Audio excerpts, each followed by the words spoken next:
Hey everyone, this is Team Welcome Me to Let's discuss The Walking Dead. This is for Season 4, Episode 5. First, I gotta say that I'm sorry that Dr. Caleb actually died.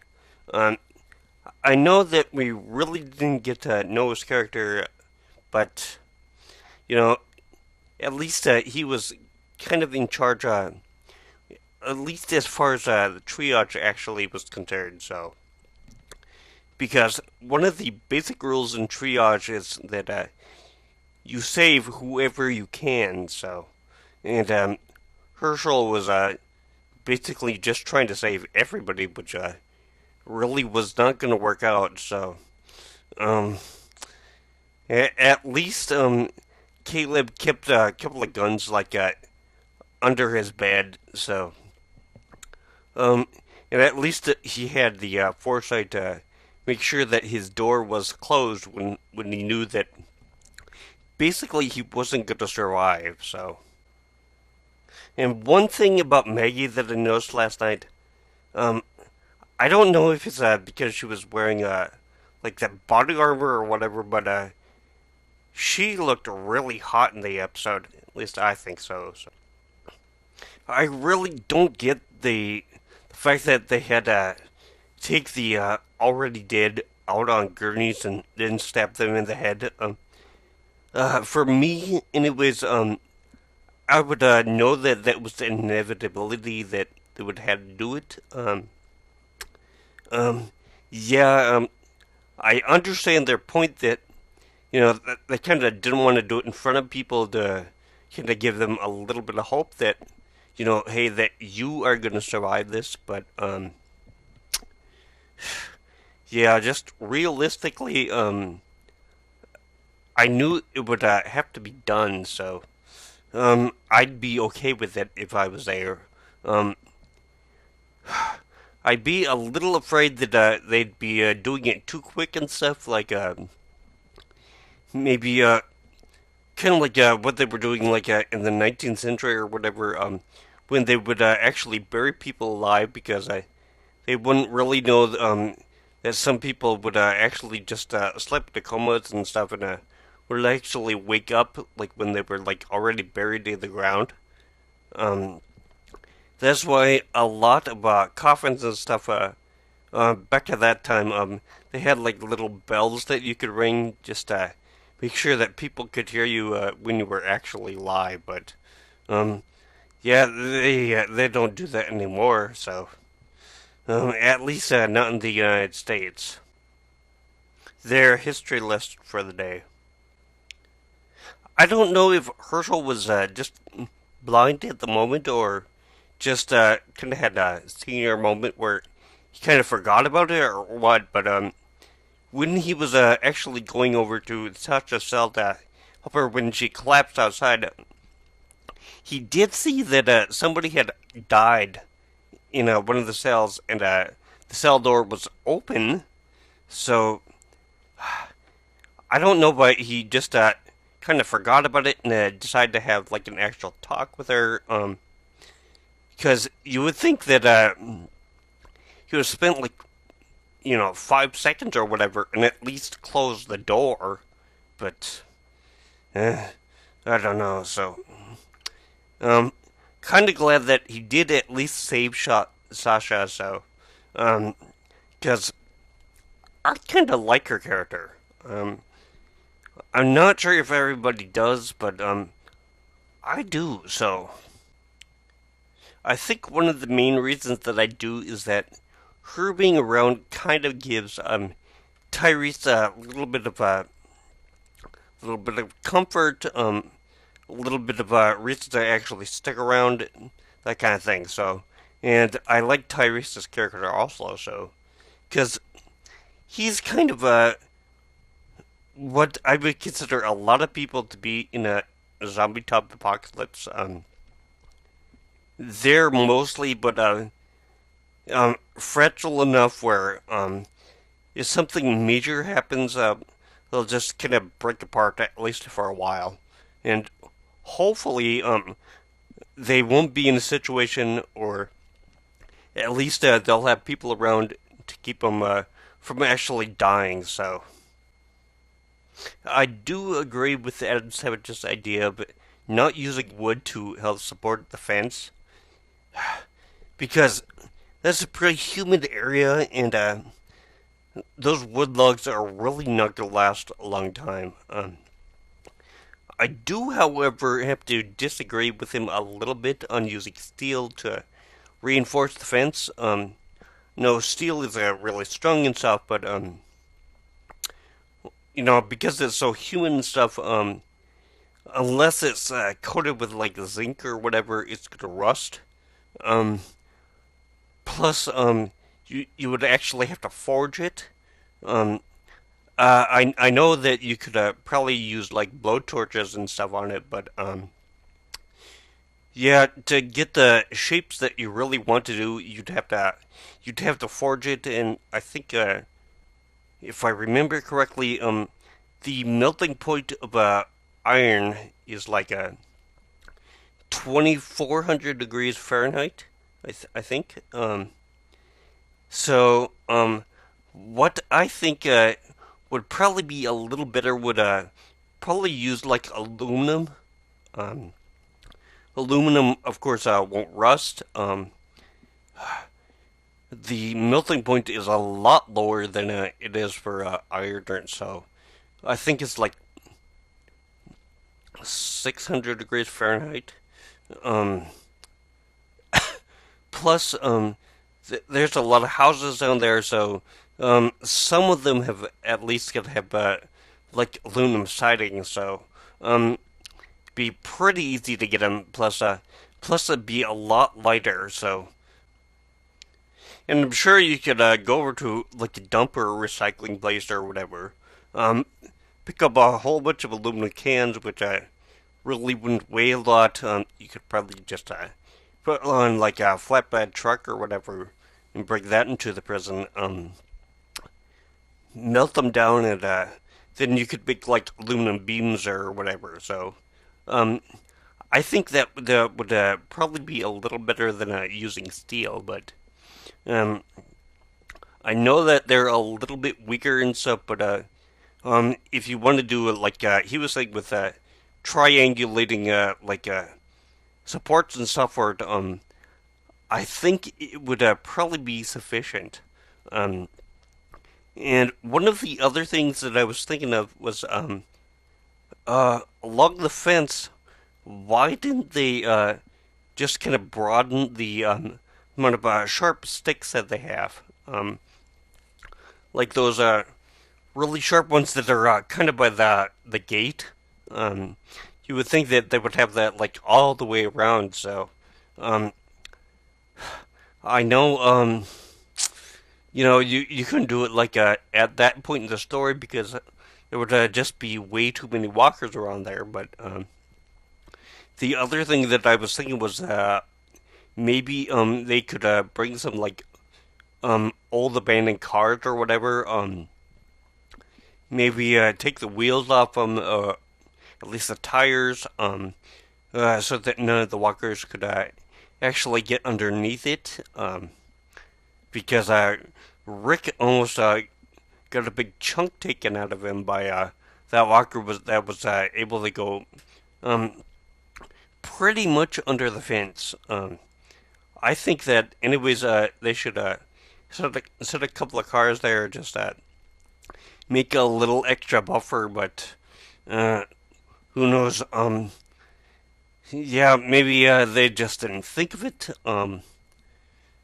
And if somebody did, then maybe the council just decided to shoot them down. So yeah, I just think the council really isn't holding its own weight. Um, you would think that at least one of the people that would survive would be an actual survivalist, who could actually kind of tell these people, basically what they have to do to make the entire group safe.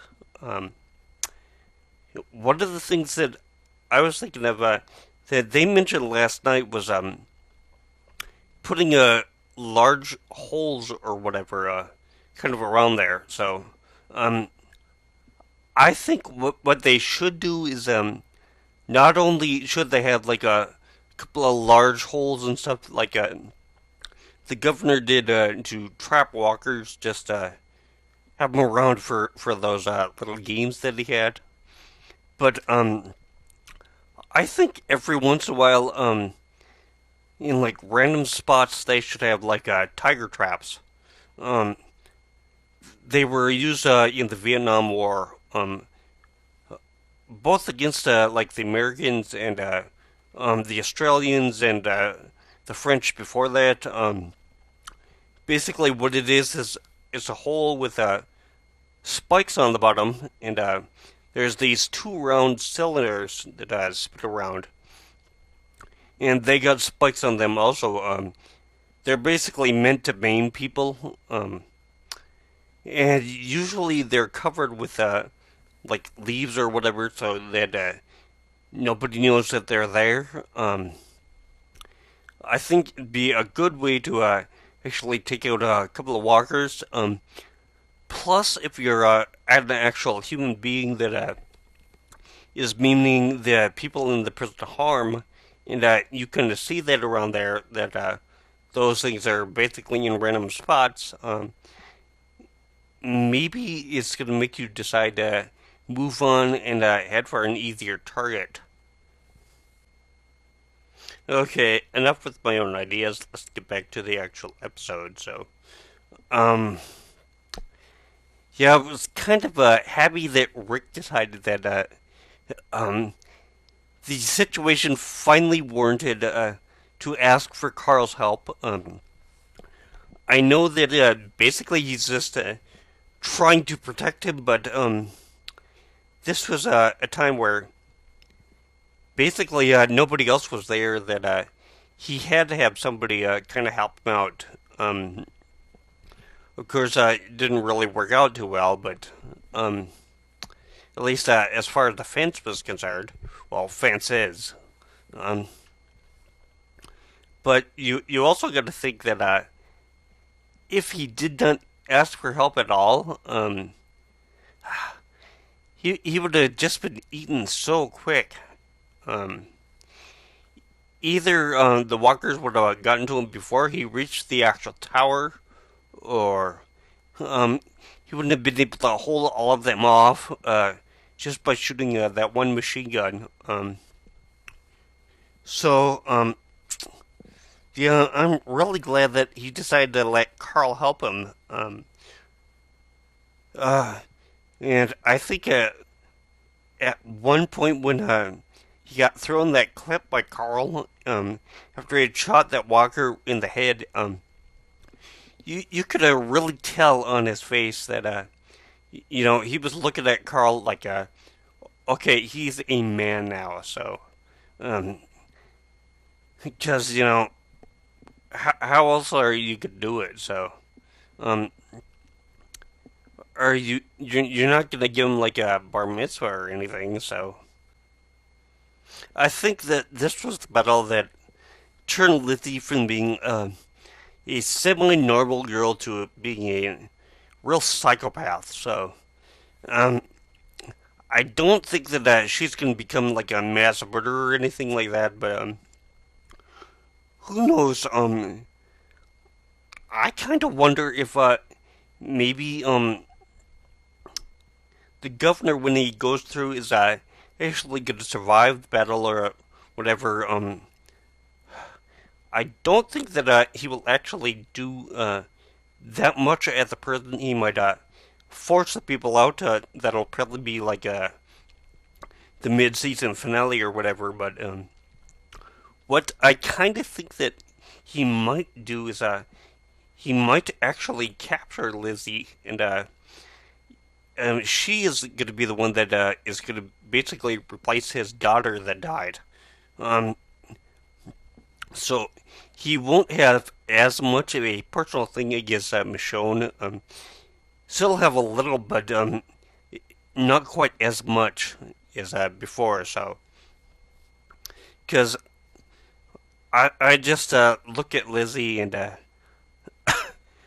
I just think She's kind of now like one of those kids of the Congo that is basically stolen from their parents. Um, they become a child soldier and they're given like a whole bunch of cocaine to keep them addicted and really wired and stuff.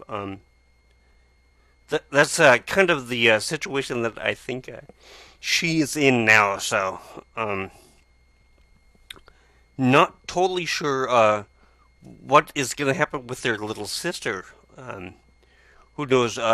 Maybe eventually they'll both survive, and at the end of the season, Lizzie will kind of have to make a choice, and she will actually shoot the governor, or who knows?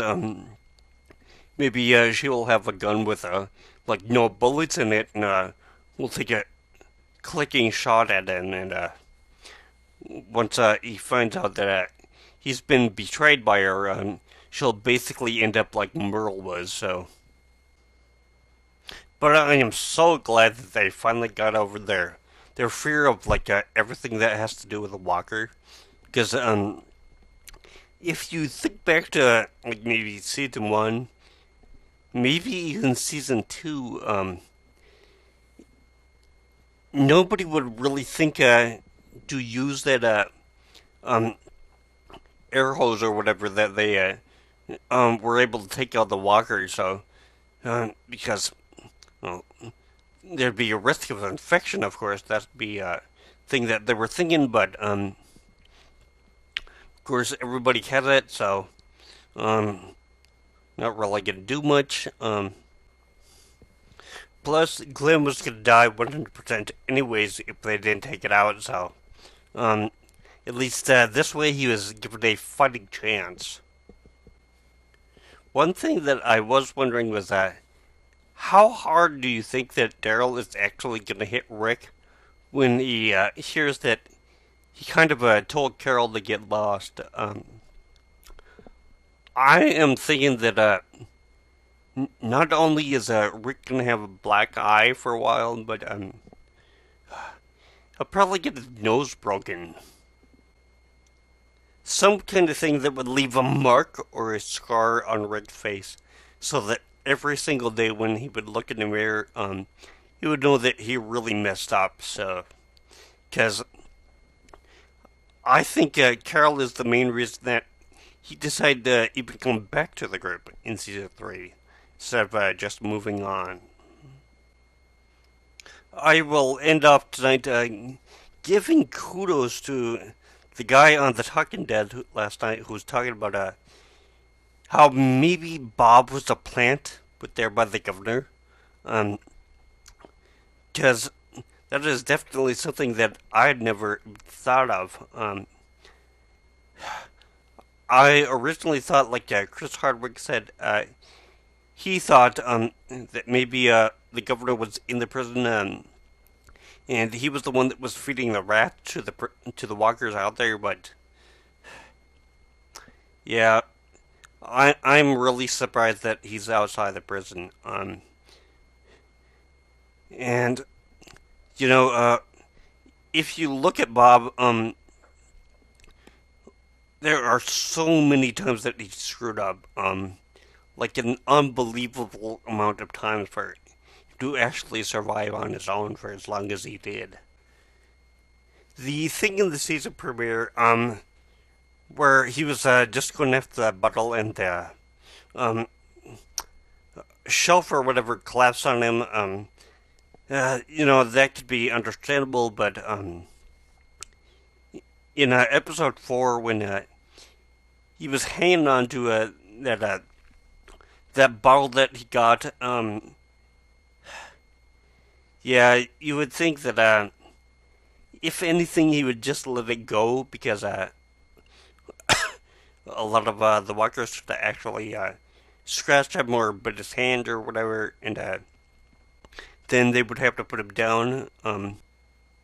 Anyways, I'm going to sign off for now. This is Phil 15. You've been watching Let's Discuss The Walking Dead. This has been for Season 4, Episode 5. So, I will see you next week for Episode 6. So, take care.